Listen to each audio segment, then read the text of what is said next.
subordinate. The truth distorted quick with a forceful grip. They force a feel that we absorbing quick. Took the people's signature, that mean extorted it. They forging it. If news anchors informant to informing them there's a surplus, but they tell us there are shortages. Credit economy mortgages, dollar that's supported with empty fortresses. But what's important is this: we courting ships, important gifts. Of course it is what extortion is, in accordance with an assortment list of foreign tricks. We ignoring which informant this, informant this. It looked like we were snoring tricked. Pedophilia and the government endorsing it. Yeah, eugenics is exactly what abortion is. You just vilify those insubordinate. Way to matrix engineer, that's unfortunate. Geopolitically we in a field that's for Israel. Wonder is it real? Rappers actors say they high, say they sip with pills. Glorify suicide so they get the deals. Big pharma set it up just to flip the pills. Control the music industry until the scripts get filled. Geopolitically, yeah, we in a field that's for Israel. Wonder is it real?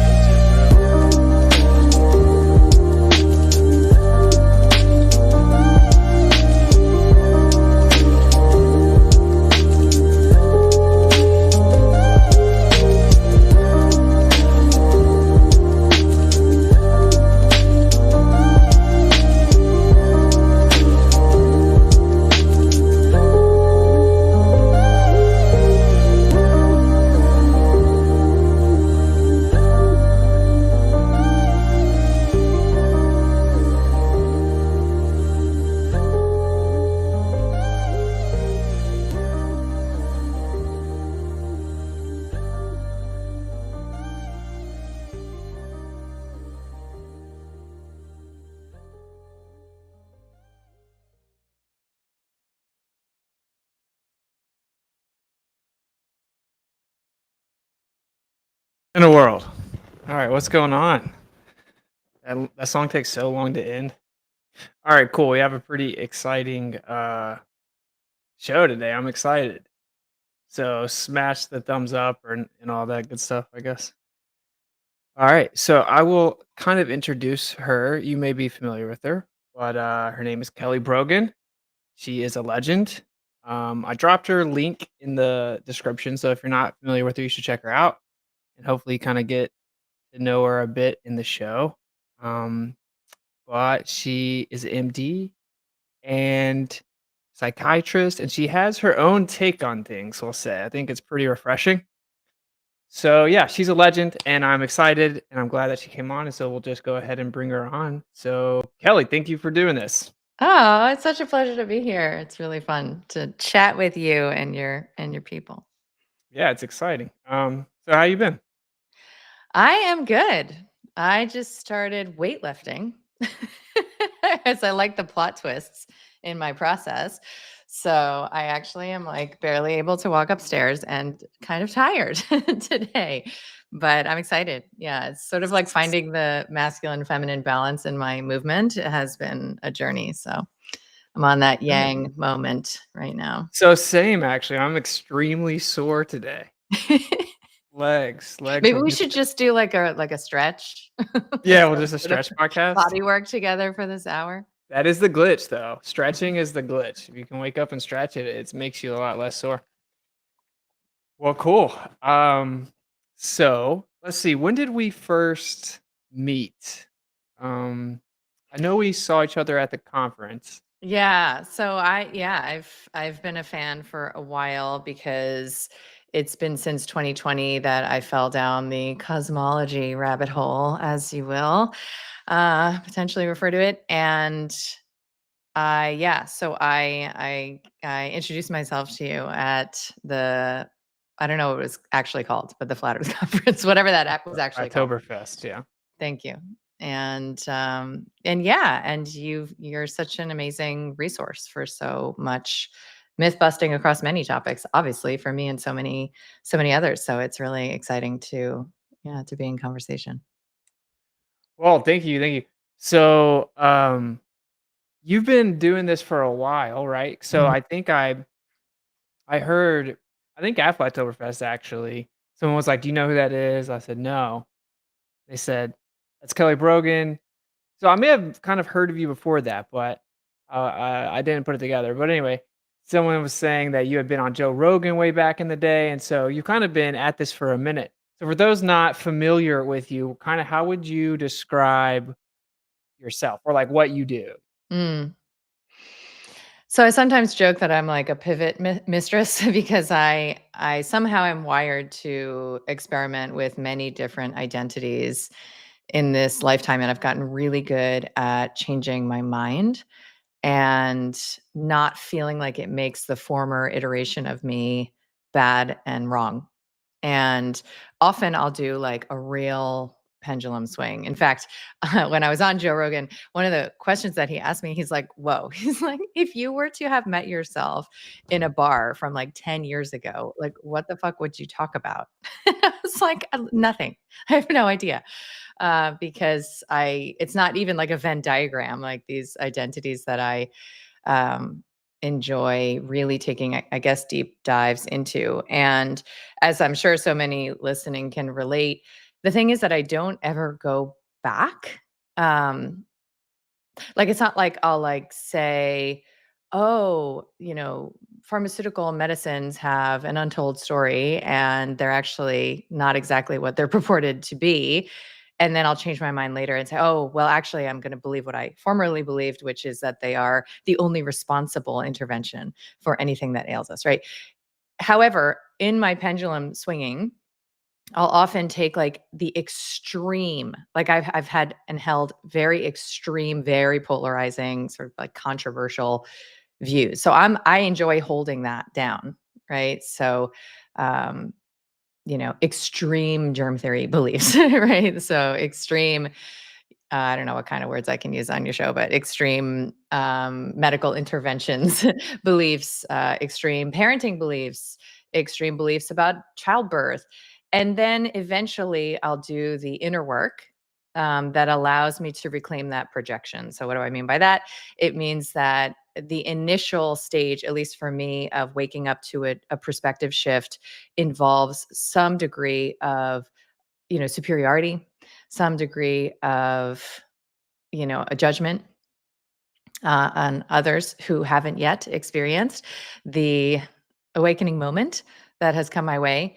And so it'll be a process that I engage sometimes over years to soften that and integrate whatever it is that is mine that I have put on sometimes the anonymous other who is holding the unawakened belief, right? So for example, I I am a woman who identified as a career woman, right? So I put my career first.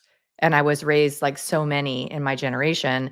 I was raised to believe that my self sufficiency and especially financial independence, my intellect, my productivity, my achievements were my worth.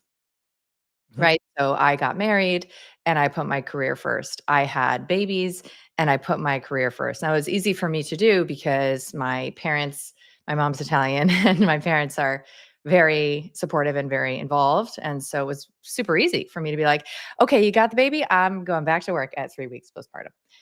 And in my gosh, it took a long time for this one to really crumble, a long time, like 10, 15 years.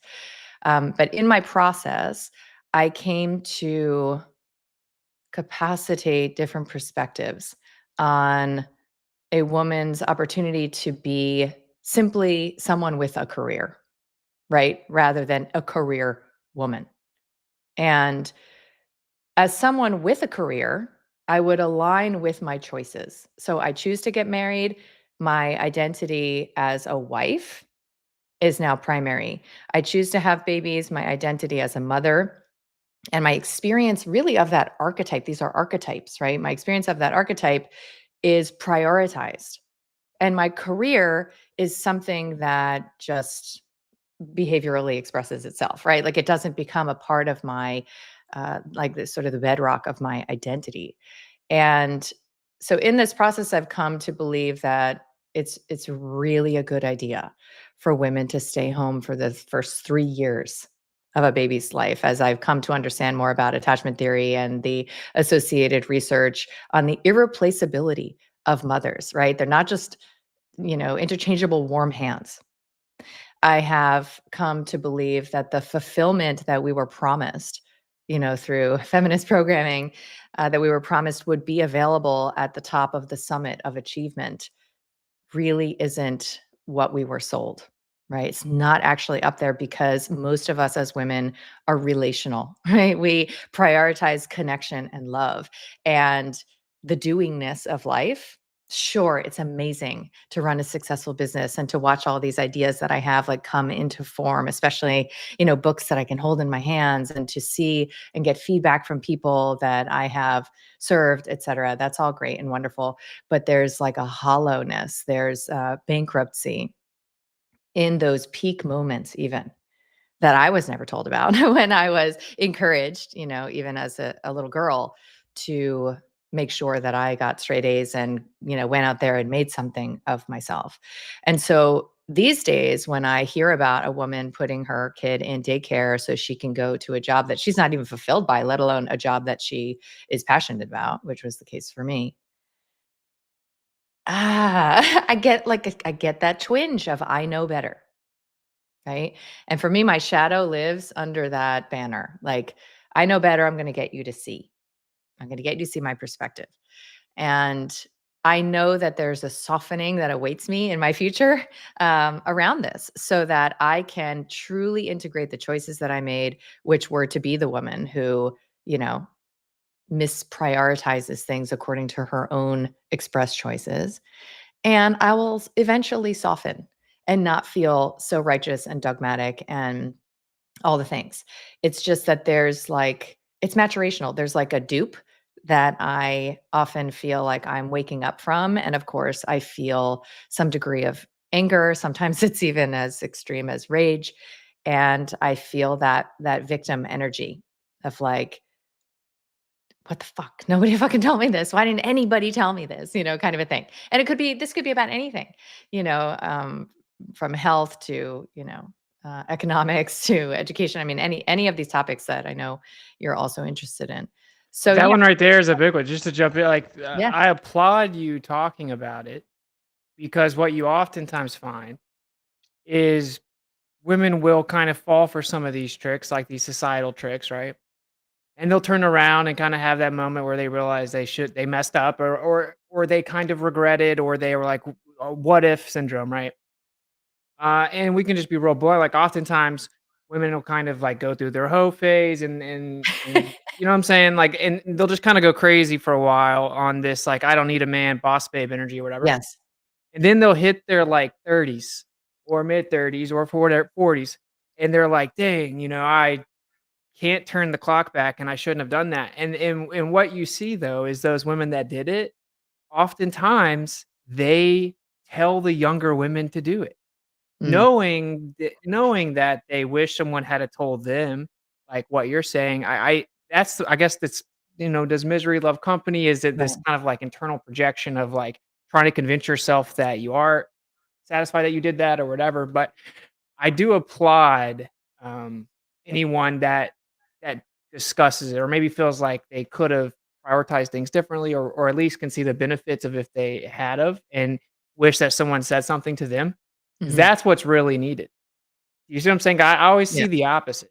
All I Of ever see is course, the opposite. yeah. It's because it's our sense of identity stems from our sense of rightness and goodness, right? That's how we're literally conditioned and programmed in our families of origin. And so if you believe that changing your perspective, right? What is reality if not perspective? If you believe that changing your perspective makes the former iteration of you bad and wrong, it's very hard to do. For me, it's just fucking fun at this point. It's funny and fun, right? Like at this point, to be like not even necessarily wrong, but to have a shift in perspective. And I practiced it so many times on so many topics. I mean, literally, I used to think cats, for example, were disgusting. I was like, ew, their fur is greasy. And why would you ever have that thing walking around your house? And now my cats are like deities in my house. And I find that funny. I used to think it was so bizarre to give any fucks about a car, especially as a woman. And I have like a rose gold wrapped Bronco that I'm obsessed with. And every time I get into it, I feel like, ooh, in my driveway. So for me, it's just funny to see what's next in terms of things that I was like really kind of certain about. Because that certainty is stagnation. It's almost a kind of stuckness. And if you think about like Sisyphusian hell, right? What is it if not stuckness and repetition and sameness and inertia? Like we love the dynamic nature. It's the feminine, right? Like we love that in life. Even as we reject and resist it, it's still what delights us. It's still the unanticipated, sort of plot twists that come our way. I don't know, maybe I'm a double Gemini, maybe it's just that speaking, but I'm pretty sure most of us experience stagnation, sameness, and stuckness as a kind of hell that is actually worse than acute suffering. And so if you can reframe and rebrand, changing your mind, then it's easy to say, you know what? If I could whisper something to myself, you know, from 10, 15 years ago, in my case, it would be, I have a 16-year-old daughter, as my eldest. If I could whisper something to myself, like, here's what it would be, right? And I clearly had to go on this very specific journey, super specific, exactly how it is. Clearly, this is what was needed to incubate that shift and that contrast. So that's just sort of a thought experiment. Like, oh, what would I say, to my former self who thought that the only thing that mattered was saving the world and, rescuing every woman from the grips of pharma. you know, like there's a lot I could say to her, and she might not have been interested, right? Like she might not have been receptive. She might not have been able to offer fertile soil for these concepts because they are based in like, and you know so much more about this than I do, like resonant consciousness fields, right? And some like an idea, a belief can't live in a field that can't capacitate it, right? So if I was really steeped in my victim, consciousness field back then, right, which made me a very good activist. I mean, the most hardcore activists are just absolutely, you know, neck deep in victim consciousness, right? Playing the villain as they imagine themselves the rescuer. And Mm. that shift now to whatever you want to call where I am now, which again, I don't see as better, just maturationally different. Mhm. You could call it sovereign consciousness, creator consciousness, whatever you want to refer to it as. But what it is chiefly missing is the kind of what I would call an erotic dialectic. This dynamic that you get into with the projected badness of yourself onto an enemy, right? So again, whether it was the pharmaceutical industry or the government or the elites um, in relationship, that's where, of course, it really shows up when you think you know better than somebody else, literally anybody else. Um, there is, and you can feel it, right? Your body gets like, things start happening, right? Like your heart starts racing, your neck gets like hot waves of it, and you enter into this dynamic where you are, in many cases, I mean, if we go back to the feminist movement, you're like veritably obsessed with the enemy. It becomes like this caress that you offer with your attention, right? I remember in the peak days of my activism, I mean, I probably thought about certain figures who I thought were responsible for, leveraging, certain legislation that would like indemnify pharmaceutical industry or mandates or whatever it was. And I would like wake up thinking about them, go to sleep thinking about them. That's an erotic relationship, far more so than if to say, you know what? That just doesn't work for me. I'm going to look over here and I'm going to create something, with my energy instead of fix something that's fundamentally unfixable because I can't control. I don't have, the player control for somebody else's, character. I only have my own. And so really assuming that main character energy allows you to shrink down all of these big problems into smaller entities and you feel yourself, like you feel your spine, you feel your mature adult resourced humanity, and you just make different decisions. You focus your attention on different shit, and you live a here and now more fulfilling life. Anyway, that's been my experience. And I had to do a lot of cleaning up of my actual life, my actual relationships, right? And to look around and make amends. And, all while I was like doing all of this, getting these love letters from people who were telling me I was saving their lives through, my work, et cetera. And my personal life was like a dumpster fire.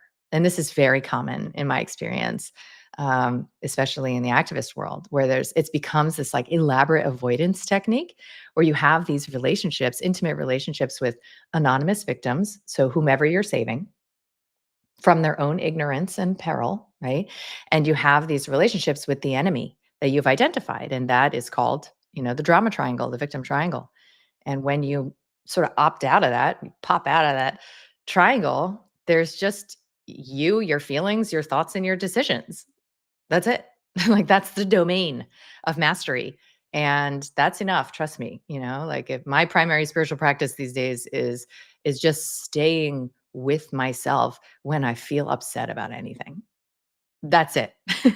It's no elaborate, kriyas and meditations. It's just that commitment. And it's enough. It's enough to keep me busy, trust me. Wow, so there's a lot there. There's a lot there that I like. One thing that stands out is kind of this underlying victim consciousness, um, that I think is so crucial, right? Like I've spotted it in myself multiple times where like it wouldn't be expected or Yeah. it was just completely overlooked, And I'm like, well, I think when you really dig down, um, I think that's one of the most important things to face and integrate and kind of mature through. I think that it's a very prevalent thing.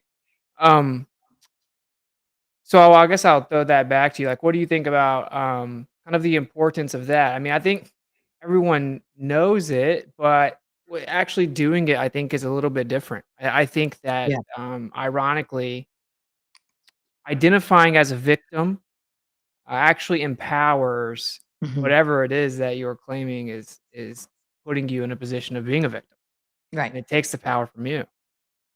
Yeah, exactly. And, I like being in conversation with men about this because I learn also about the differences. And I am very passionate about the differences between men and women. And I do believe that they exist in our experience of alliances and fighting, right? And championing causes. So I can really only speak as as a woman and as a female practitioner who treated other women in my clinical practice, as a psychiatrist. But what I saw as the through line was that the women who would come to me in my practice, and I was specialized in helping women to come off of medications. It's called deprescribing. So the women who would come to me would often be, you know, 10, 15, sometimes 20 years in an identity as a sick person, right? As a victim, as something is fundamentally broken, damaged, and wrong with me. And I recruited the savior, also known as the medical system, to fight the villain that is, oh, me.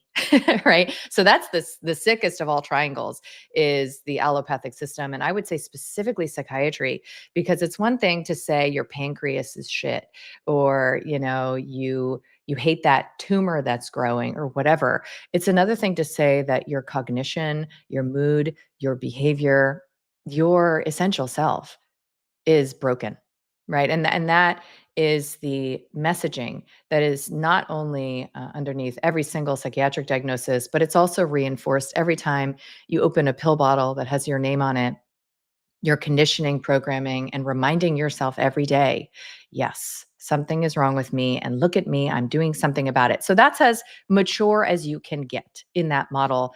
Compliance and obedience, the good child. That's the ceiling, right? And in that system, there are needs that are met, right? There is gratification of some very essential aspects of the human experience, including receiving love, attention, and validation, right? Most of my patients would tell me when they first got a diagnosis, they felt really seen, right, for their Mhm. struggle. Yeah. You Like being also heard. yeah, like, "Oh, I knew something was wrong with me," because that's a core belief. You also get a lot of your needs met for boundaries because it requires, maturing beyond the strategy of codependent caretaking, which is I'll give you this so that you give me something else.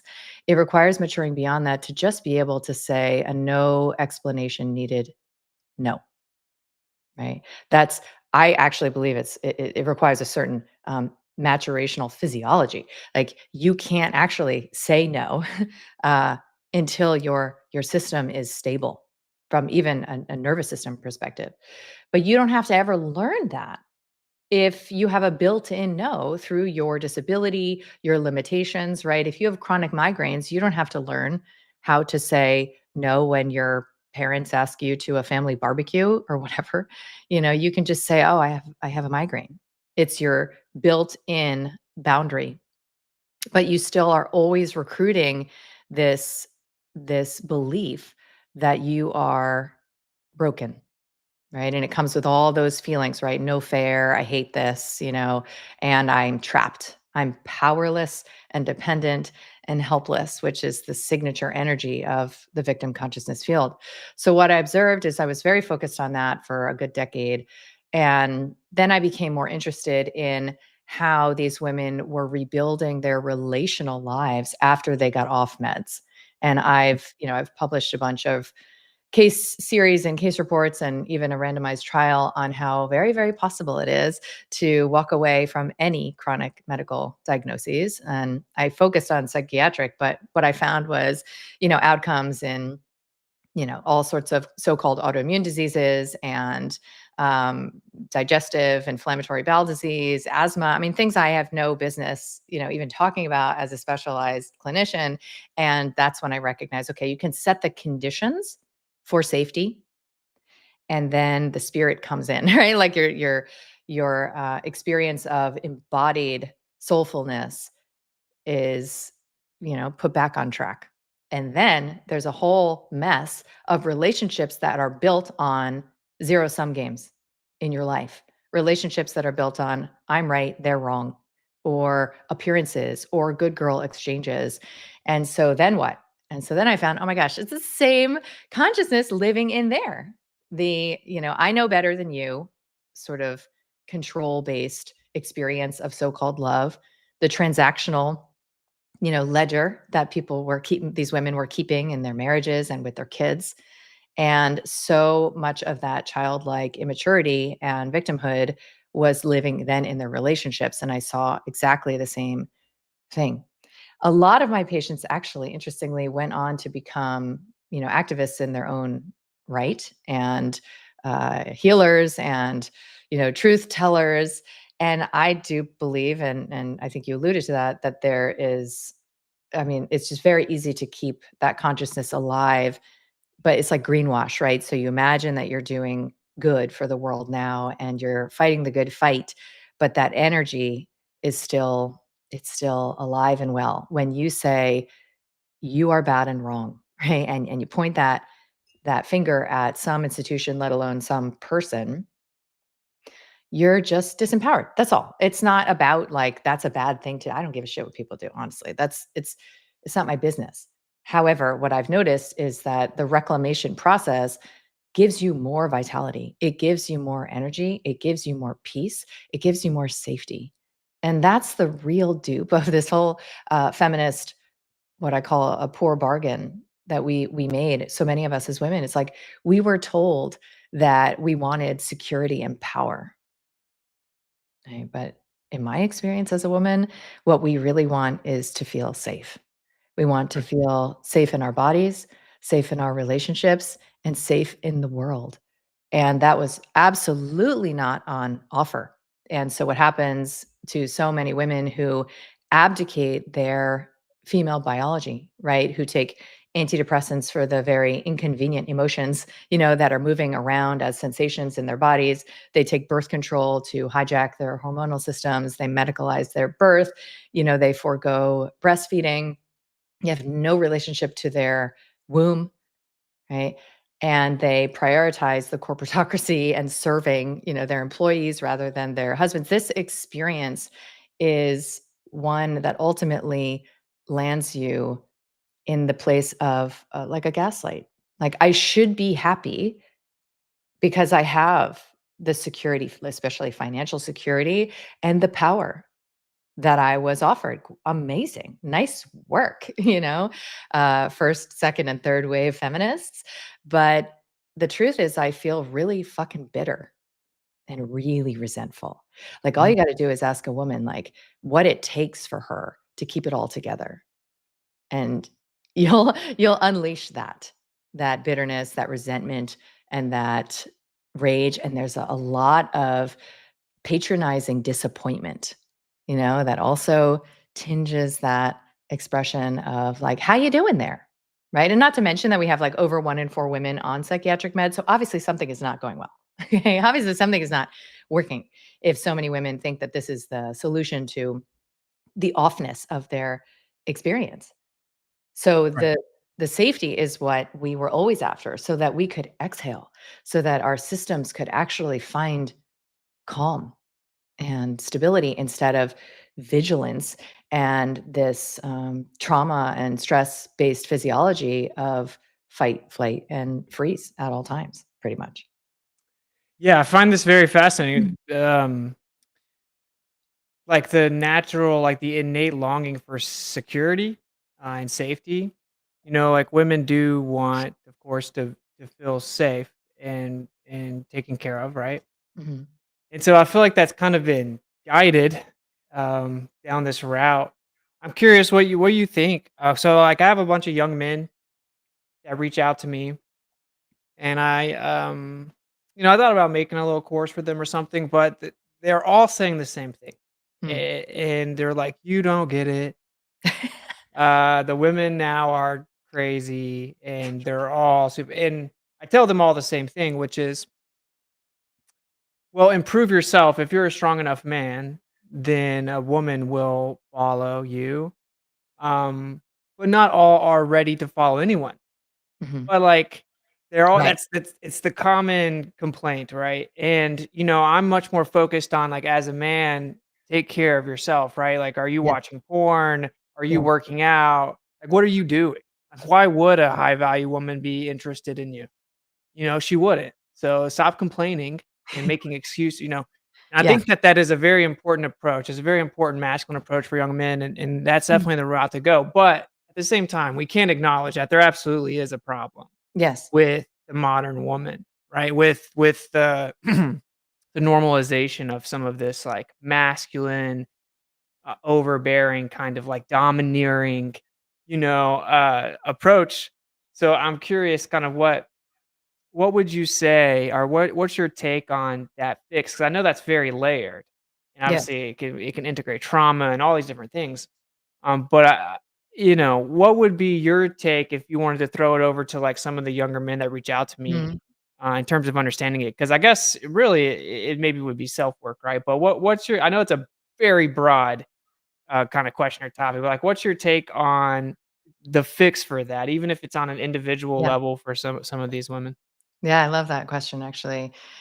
Yeah, I mean, you and I know that there have been many socially engineered psyops underway, decades, in the making, and I would include sexual liberation, right? So that seeded pornography and hookup culture and is predicated on birth control as something that levels the playing field sexually for men and women, as if that were ever reproductively actually possible, and mitigates risk and responsibility for women.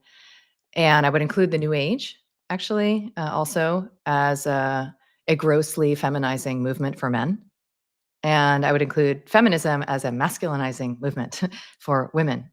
And so there really is a mirroring that's happening. And because I choose to believe that there's nothing wrong and there's no mistakes, I can kind of zoom out and see that we're in a stage, right? Like we're in a stage where things have been really neutralized. And if you give any credence to Jung's work, then you know that I have, an enema and an animus. You have an enema and an animus. Then what I am recollecting is my animus. It's my masculine dimension, right? It's my yangness. It's the imprint of my father that I will then project out not only onto men, but onto the world. And you have the same job to do with mommy, right? It's just more complicated in some ways for women because there isn't really a maturational initiation, right? So, what you look for in a woman is going to be very different if you have, if you are a healthy man, than what you look for in your mama. What I look for in a man is actually going to be really pretty much identical to what I looked for in my dad, right?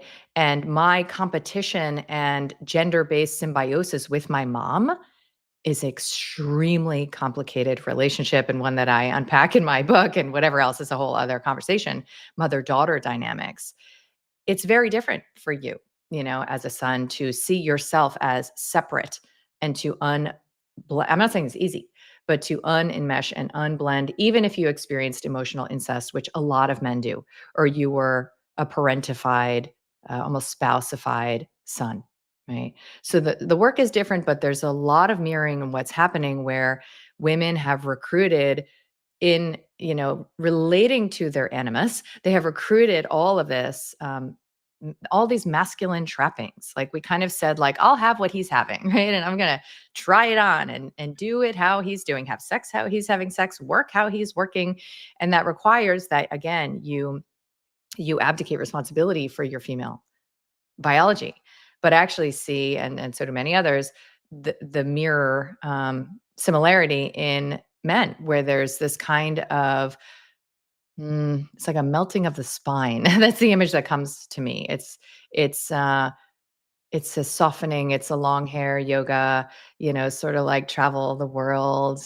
Kind of seeking experience. And I actually would include in this conversation the dissolution of the institution of marriage.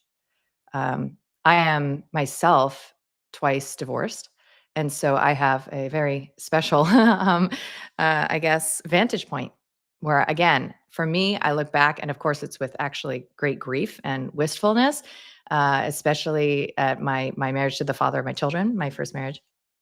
And I see like, wow, I had no idea how to be a wife. And I had no idea that we were supposed to devote ourselves to the egregore, to the covenant, to the actual marriage, not necessarily to each other, right?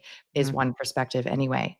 But when you see the societal breakdown of marriage, which again is encouraged by all those psyops that I mentioned, but also even like government subsidies of daycare and these seemingly altruistic economic endeavors, what happens is that men are no longer incentivized through a woman's womb and through the status that they can achieve in society by having a wife, through the many, many well documented measures of their success and fortitude in the world that are amplified through marriage. They're disincentivized to even appreciate that, let alone pursue it when divorce is peddled the way that it is, as a ready solution to any sort of emotional incompatibility or even immaturity. And when there is the experience of younger women all the time available, right? So gosh, I just forgot the name of the author, but the book is called Men in Marriage. It's fantastic. And so I forget his name, George something. Anyway, he writes all about the history of marriage and what has occurred, right? And he talks about how at this stage, like, men have nubile women available to them their whole life.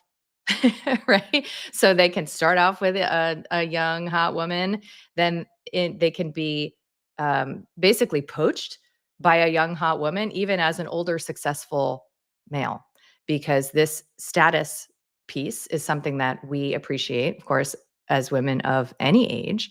And the equivalent is not appreciated by women, which is that our status, again, this is one perspective, our status is conferred through sexual gatekeeping, right? So if I allow you access to my sex, to my body, without commitment, without, the promise of marriage, I've relinquished my status.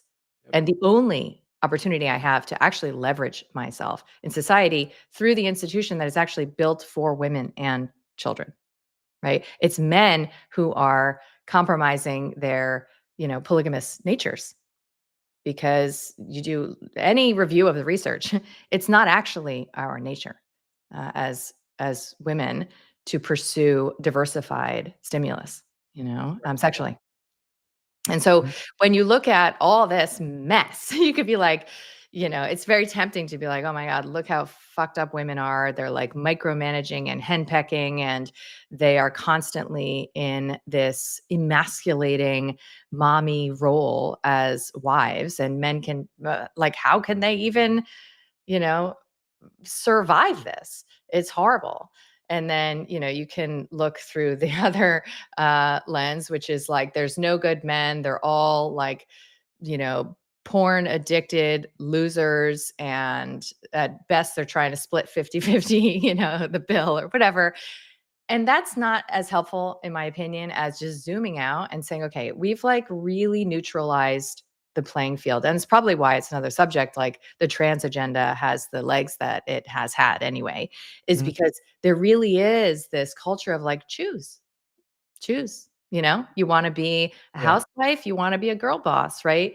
Do you want to be, a stay-at-home dad, or you want to be like a corporate CEO? You can choose, right? And so we have this opportunity to now actually potentially go into our own silos, and I'll answer your question in a sec. Do our own work, and I'll speak to what I think that is, and then actually recognize that in devoting ourselves to each other, and this is not just sexually, romantically, or maritally, but literally because we cohabitate this plane, as far as I can tell, right? Like if I never have sex with a man again, I still walk the earth with other men. So how about I get right with that dynamic? And P.S., it'll serve me in just about every area of my life to do so. So we have this opportunity to devote ourselves to each other, to mature into appreciation for the complementarity that exists, right? That it could be possible that a man could offer a woman safety, and that what she offers in exchange actually serves him in a way that he could never touch on his own. Okay. And so I think this work is meant to be done in gender segregated camps, right? Like I think men are meant to do this work with men and women with women. So I'm not a big fan of like co-ed, healing. And nor am I a fan of couples therapy or anything like that. So it really could be boiled down to this safety concept, that it's incumbent upon us as men and women to learn how to offer our systems safety. Right. And in some of the circles that I traffic in, it's called containment. And so I can learn to offer myself containment. I call it self-husbanding. I can learn to offer myself containment to become this, present, attentive, devoted husband to myself in my moments of emotional upset. And you got to do that too, right?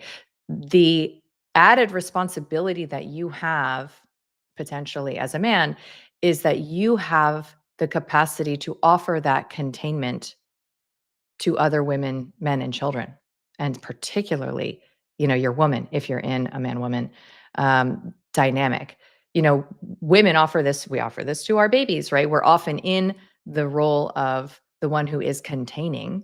However, in society, the polarity is established where men are the ones who offer that regulation to everyone around them.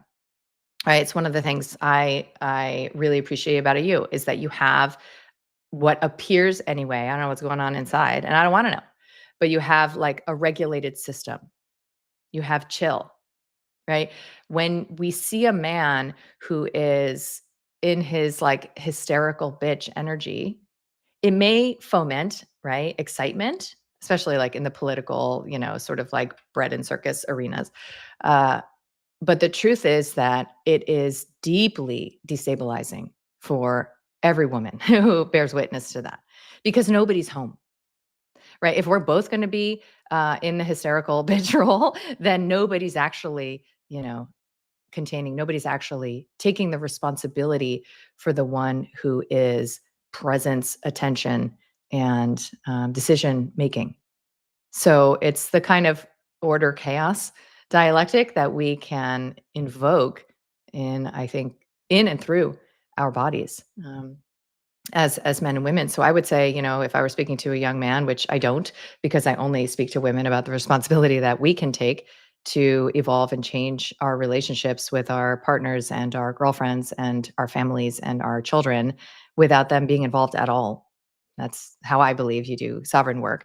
Uh, and if I were speaking to a man, I would say, learn how to regulate your system enough so that you can lean into someone else's feeling state, not in a solver, fixer, caretaker way, but you can offer your presence and attention above your own in any given moment.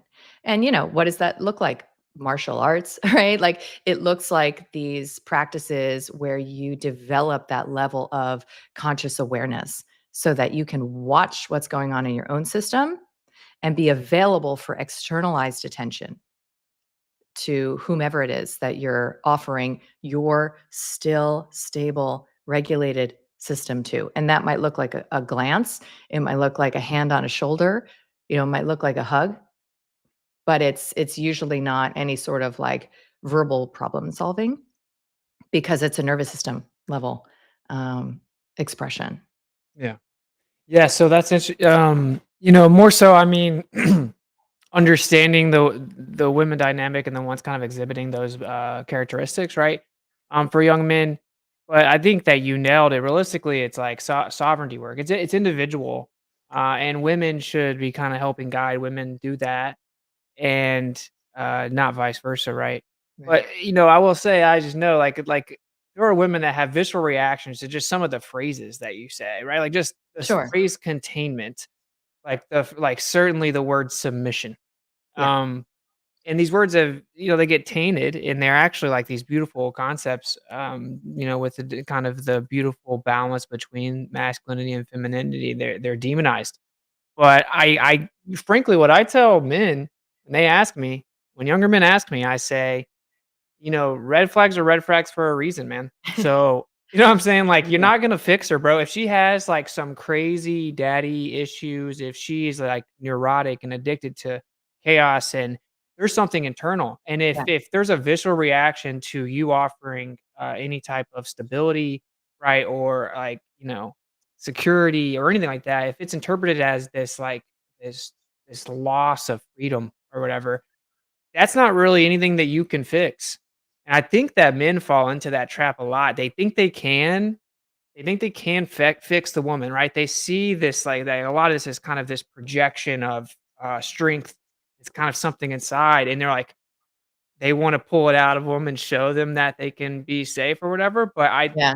That's I a think common that's neurotic fantasy, actually, yeah. is like, taming the shrew, right? So you're taming the wild woman and inducing submission in her, right? So it's like this really has a lot of collective energy, that fantasy, honestly. Mhm. And that rescuer energy, that caretaking energy that is often, you know, operationalized in these dysfunctional dynamics, it comes a lot from the parentified son, right? Like the son whose job was to emotionally regulate his mommy in order to get her love, right? To play the part almost of the good husband as like a little boy. So, you have the relationships you're meant to have, right? You have the shitty, wild, like unfulfilling, toxic relationships that you have, that you're a total match to, because it's always a two-headed monster, until you're ready to choose differently. And that's why I've become very focused on supporting myself and women in mate selection, because that's really what it comes down to, right? Is how well can you perceive with sober eyes the person that is in front of you? How embodied are you to be able to determine, does this man's body in my presence, or his voice even, allow my body to feel more relaxed? Right? Because if you feel more excited, nah, run, run. So if you can exhale, then odds are you are in the presence of a man whose leadership you can trust, because your body will literally tell you. And that's why the primary ingredient that I, have come to focus on in man woman relating, and especially in romantic and marital dynamics, is respect. Right. So if you respect a man, that's all you really need, right? And a little chemistry will probably, come with that, and you will stay in your lane the rest of the relationship, refining every little impediment and obstacle that you throw up in that relationship that obscures and veils that respect, because you'll have to come back to it again and again and again because of the programming and the habits, that we have. But yeah, I learned from family constellation. I'm a big, big fan of that modality. It's been really life changing for me. And I learned about this idea that there are 3 yeses that you bring to any partner, that you are considering some sort of a long term commitment to. And to your point, the first yes is that you're a 100% yes to this person exactly as they are. Period. No rehab, no shadow work, no plant medicine needed, right? Like literally exactly as they are. Because anything other than that is actually rejection Mhm. and, eroticized wounds, which is, of course, the trauma signature is both. It's like I'm going to push with this hand and I'm going to say, come here with this hand. Right. So that split, that fragmentation is very eroticized. Why? Because it's inviting us to bring a piece of ourselves home. And erotic energy helps us to magnetize that piece home, often through much pain and struggle and suffering. Maybe it's designed that way. I don't know. But you're 100% yes to the person as they are. Okay. You're 100% yes to their parents, which means that you're not colluding with this person to project and vilify their own parents, because this person is half of each parent, right? Right. So when you hate your mother-in-law, you have problems. You have problems in the actual love that is available in the dynamic. Okay. And you're a 100% yes to the potential of separate destinies, which means that you don't just love the person because they're giving you stuff in the relationship: time, Yeah. attention, sex, love. Like transactional. Exactly. And it's conditionality. And you don't just love them because the circumstances are meeting your needs, right? And this is one of the, I guess, very few silver linings of divorce from the parent of your children. I experienced this with my daughter's dad. It's like we've moved on clearly into our different lifescapes, and have explored many incompatibilities, and I love him nonetheless. Like I deeply want good for him. I want his destiny to be fulfilled. It has really very minimal bearing on my life at this point. Right. And so I often feel like, wow, okay, that's a good template to remember, Mhm. is that I don't just love you when you're doing what I want you to do. And so if you can tap into those 3 fields of a currency of approval, then you have a really, really good foundation from which to source in the moments potentially later when it might be a bit wobbly. Nice. That's actually very cool. The trifecta there. Yeah. Um, well, nice. I don't wanna keep you way too long. I talked to you forever, I think. I, uh, I do see this problem, and it's just it's unfortunate, right? Because if we're gonna be realistic, it seems like it's gonna it's gonna be like an exponential growth of it in a way, because, like, look at how children are growing up right now. So if we're kinda dealing with these generations of how we grew up and how we, were brought up, it might get a little rough. I do think we were seeing the pendulum swing maybe, but I guess, last thing I wanna throw over towards you, um, kind of what would be your general advice to women of like, and this, I don't want you to feel like it's being redundant, but it's like what could they use to help kind of see through the illusion that in fact things such as submission and stuff like that is actually it's a very beautiful kind of liberating thing. And obviously the prerequisite is to actually be with a man of high Mhm. value that's worthy of following, right? Correct. So that's probably the biggest part of That's the the biggest equation. thing.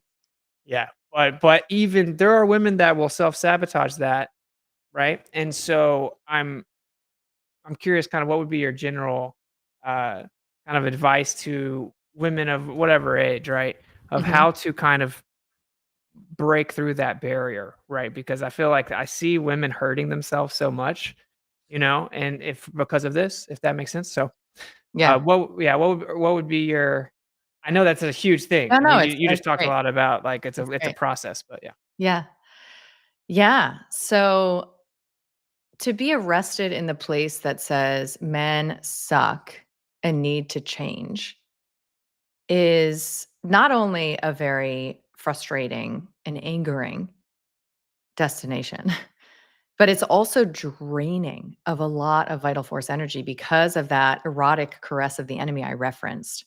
So it feels bad and it demands some sort of fix, right? So it's like an allopathic consciousness.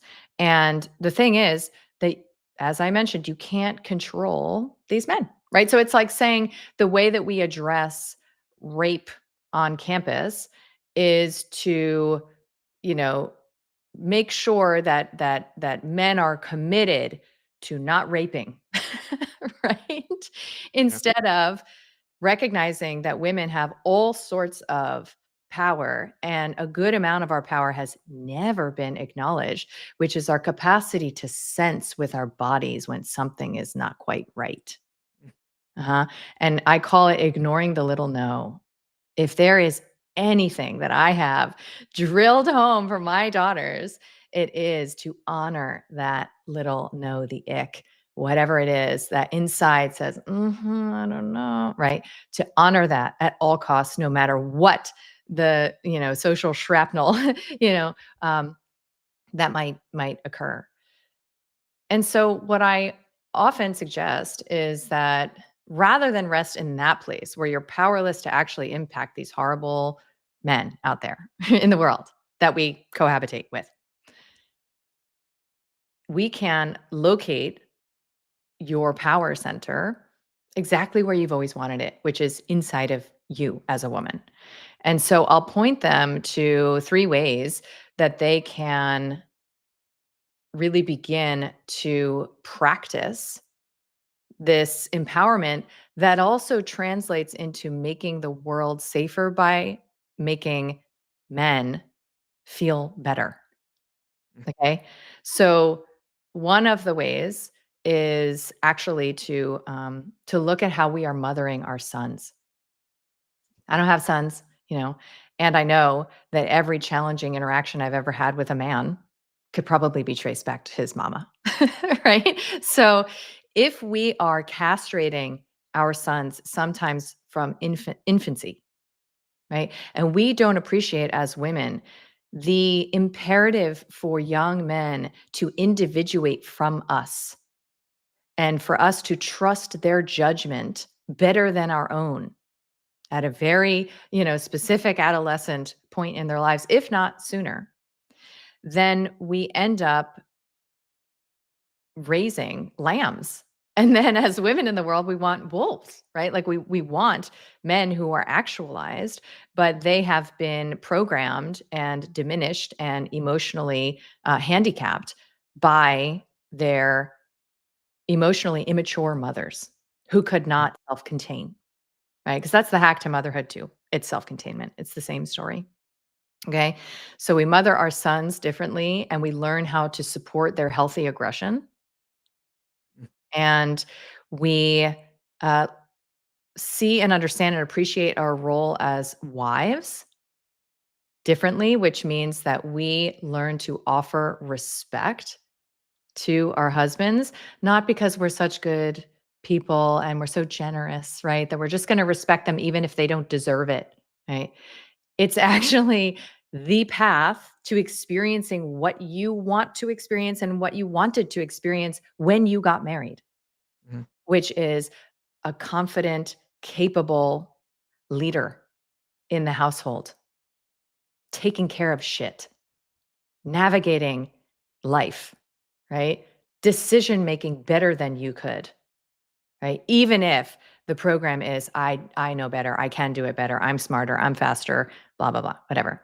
The experience that we want is that somebody's got us, Right. right? I was presenting at this Weston Price. This is a couple of years ago. This Weston Price conference, and there were like 2,000 people in the room. And somebody was asking me a question at the end about like gender politics or something. And I said this sentence I still remember. I said, I don't know a woman who doesn't want to be well handled by a trustworthy man. And there was a literal swoon that, like, it was like a wave that passed through this audience. It was audible collective exhale because it was an irrepressible animal response to that picture that I painted. This is what we long for. This is our heart's yearning. And it is the experience of a return to the benevolent, um, masculine of the good father that most of us never had in the first place. So if we can touch this place, it's like it's a gift beyond anything we could ever imagine. So to learn how to be a wife, in service of your own experience is very humbling. And I have many, many testimonials that suggest that the shift can happen in a matter of weeks. But it requires that you suppress your reflex to micromanage, correct, and know better.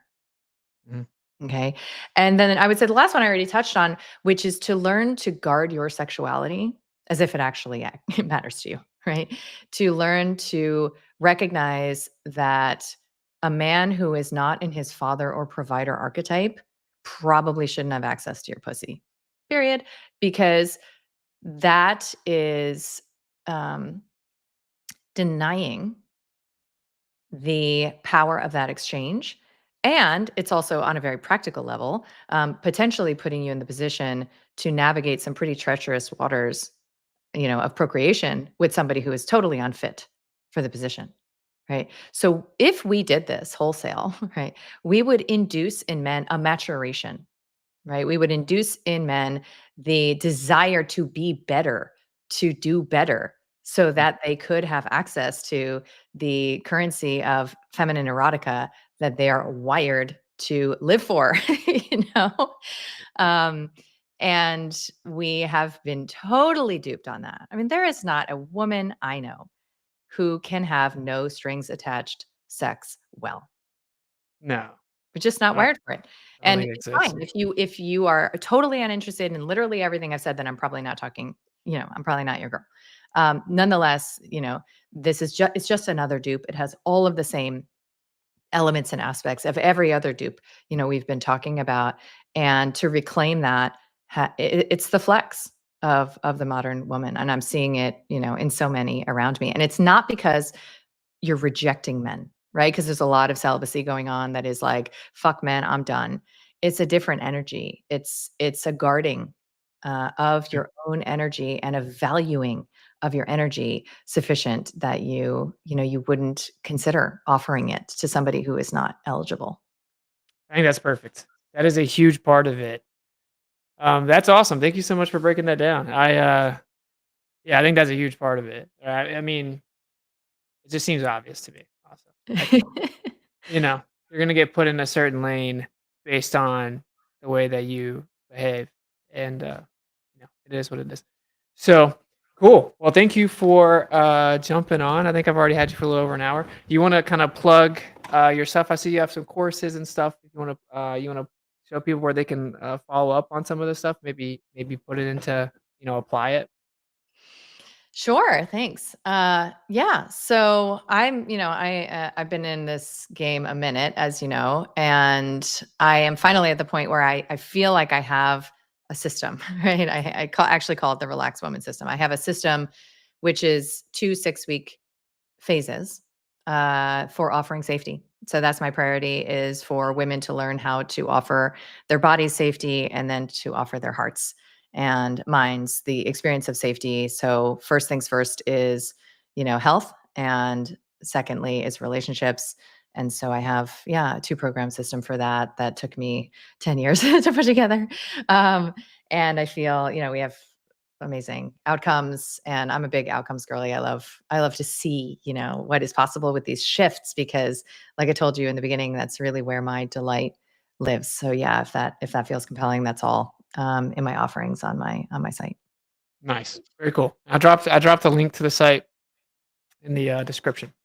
So very cool. Thank you so much for jumping on. Total pleasure. Yeah, I feel like we could just talk forever, similar to the podcast and stuff.